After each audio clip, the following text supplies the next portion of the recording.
Hello everyone and welcome back to the Stormblood Dungeon Lore series.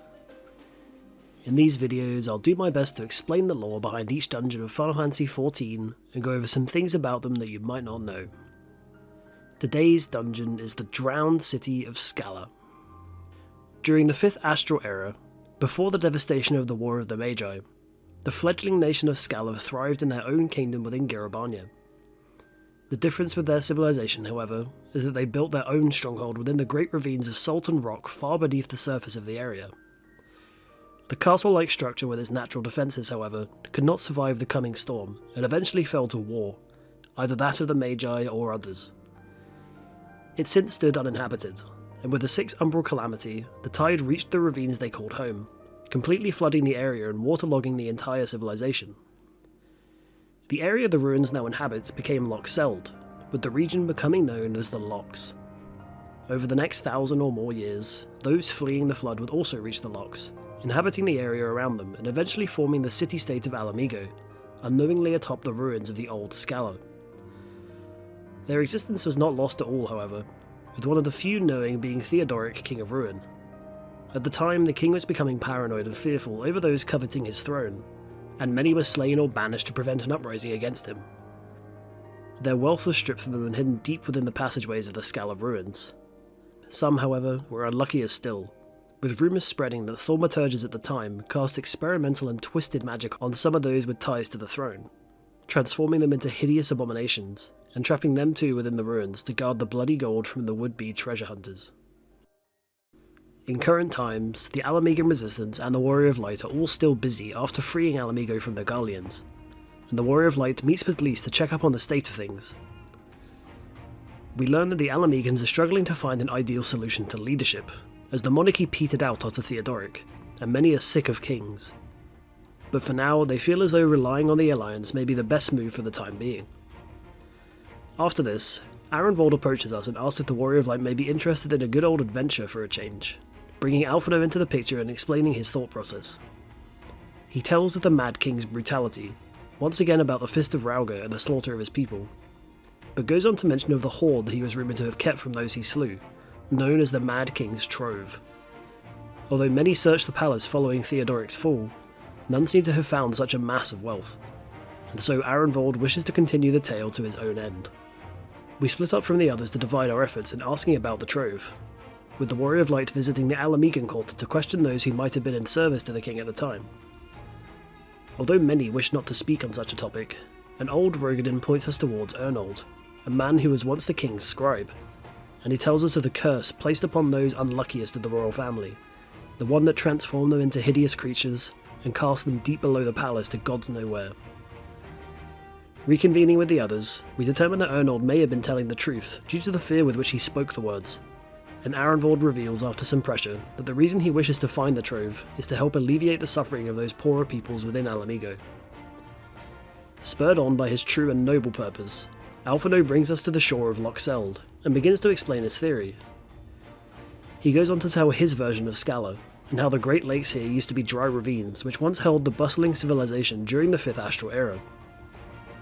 He believes that the darkness described by Ernold refers to that of the depths of Skalla, and that because thaumaturges of the past were involved, the place may be concealed by magical enchantments to deter visitors. We split up once again, with the Warrior of Light diving deep into the lake, while Arenvold and Alphinaud return to the palace to seek out such a concealment. We descend into the dark depths and find the ruins of Skalla, the walls still standing firm even after centuries underwater. Finding a small passageway that seems to lead into the rock itself, we swim until we reach a large stone door, slightly opened and askew, an entrance to the ruins proper. Alphinaud contacts us via link pearl, informing us that they have successfully found the portal that transports them far below the palace. We in return let him know of our success of finding an entry point, and the group prepares to delve into the waterlogged, Era's-old city once more.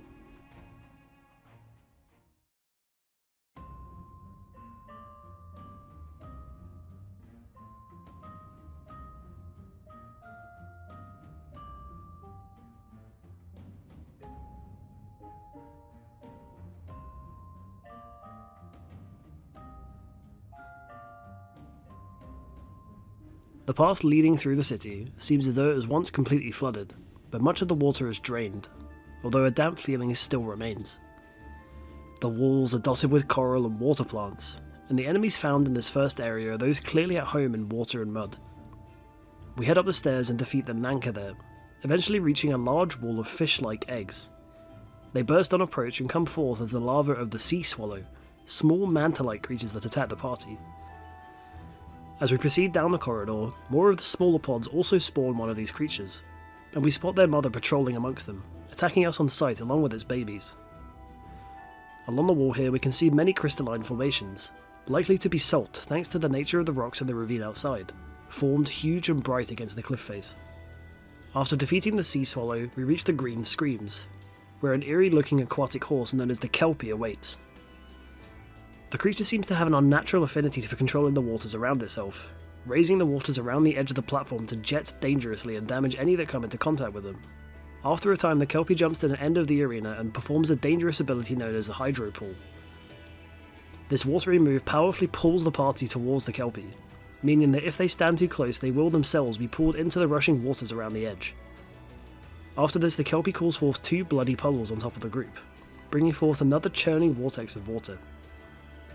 Additionally, two more balls of water begin following two separate members of the group, forcing them to evade the water. At the same time, the Kelpie prepares another Hydro Push, this time shoving away those close to it. After this, we manage to dodge the dangerous waters and defeat the Kelpie, heading forward into the more dry parts of the ruins. We move on to the area known as Salvation, an apparent place of worship for the Skalla peoples long ago. We can see that the waters reached even this far into their civilization, with stagnant pools accumulated in the ditches and holes of the ruins. The creatures meanwhile are more akin to guardians of the old place, with the Feebads and many different sentinels still standing watch over the corridors. Further into this area we find another of the Feebad at the same time as a set of guardians. After fighting and disabling them, we reach a door unopened, an apparent chapel of the time, with pews lining the surrounding area. The place may even have been one of celebration, akin to the Hall of Eternal Bonding. Now, however, we find an automaton known as the Old One floating ominously in the room. This odd being seems to have been imbued with magical abilities, using them against the party to prevent their progress. Mystic Flame calls forth fireballs that blast the arena floor, and soon into the battle it summons forth smaller versions of itself. Connecting with them, it begins attempting to give the order for the smaller statues to detonate, so the party must quickly act to disable them in order to prevent the explosion. Interestingly, the design of the Old One implies it to be of Far East origin, which means it likely only came to Skalla or Alamigo during a time of trade. Likely the latter when they provided safety for merchants on the road. When injured, the Old One returns to the centre and protects itself, this time transforming the entire party into Spriggans, while again calling forth its servants. Although incapacitated, the group can use their Shatterstones to break the smaller figures to again cancel the detonation. After fighting the statue and avoiding its gaze, as well as being transformed a second time, the figure falls and a secret opening appears leading further down into Condemnation. This area seems a lot darker than the previous, and noticeable is the fact that along the walls the treasure of the Mad King begins showing itself. Many gold items lie strewn on the floor or upon what look like catacombs of old, and as we turn the corner we pass through what look like jail cells, or otherwise locked crypts of the more important figures of Skalla. We begin encountering odd spirit creatures here, with the Zangbito blocking our path. When defeated, the magic within reveals itself, creating a bridge across the abyss that lets the party cross. The designs seen on the bridges here seem to be those made by the Alamigan thaumaturges at Theodoric's behest, made when sending his own family members to their eternal prison. After a second Zangbito and the following bridge, we re-enter the main corridor to find a horrible sight. The remains of the royal family of Theodoric, transformed to the rumoured abominations, waiting to attack any in their madness. Along with an accursed idol, they swipe wildly and strike heavily at the party. Interestingly, the seal that can be seen towards the back of this last room is also said to have been put in place by Theodoric's thaumaturges, sealing whatever the Mad King wanted to protect. After managing to fell the remaining royals and the few Zangbito left, the party discovers exactly what that is.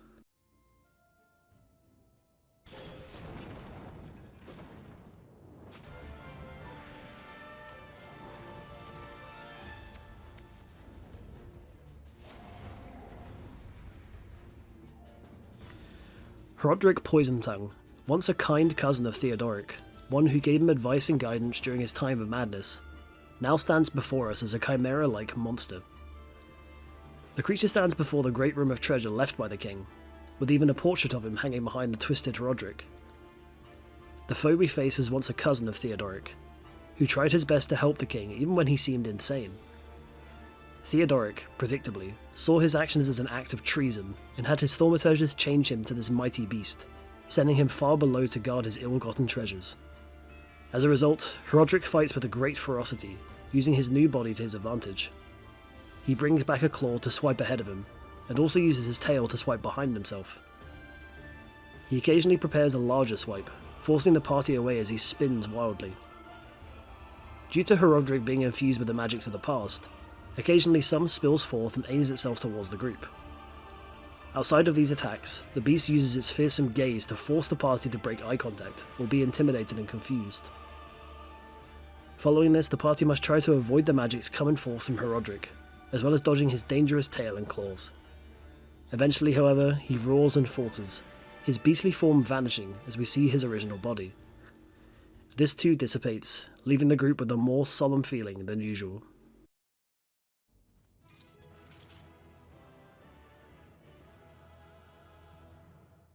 After this, Alphinaud comments on the place, noting the family members left behind and cursed by evil magics. Arenvold believes that their misfortune has become our fortune, and the group marvels at the amount of wealth left in the ruins. The group then gives a good cheer, looking forward to seeing Lisa's face after informing her of the news. And that's the end of the story and lore of the drowned city of Skalla. A city older than the one that now stands atop it, lost to time thanks to the outrageous war that tore the world apart. Although buried beneath water and time alike, Skalla still remains as not only a lost civilization to the fury of warfare, but also a reminder of the truly evil deeds set in place by the Mad King. Now though, Arenvold is ecstatic in believing that the great wealth left behind can be put to good use for Alamigo's future, and the souls of the royals left behind can now at least experience some modicum of peace in their deaths. I hope you enjoyed this video. If you did, leave a like and subscribe to the channel for more Final Fantasy XIV, and I'll see you next time for Hell's Lid.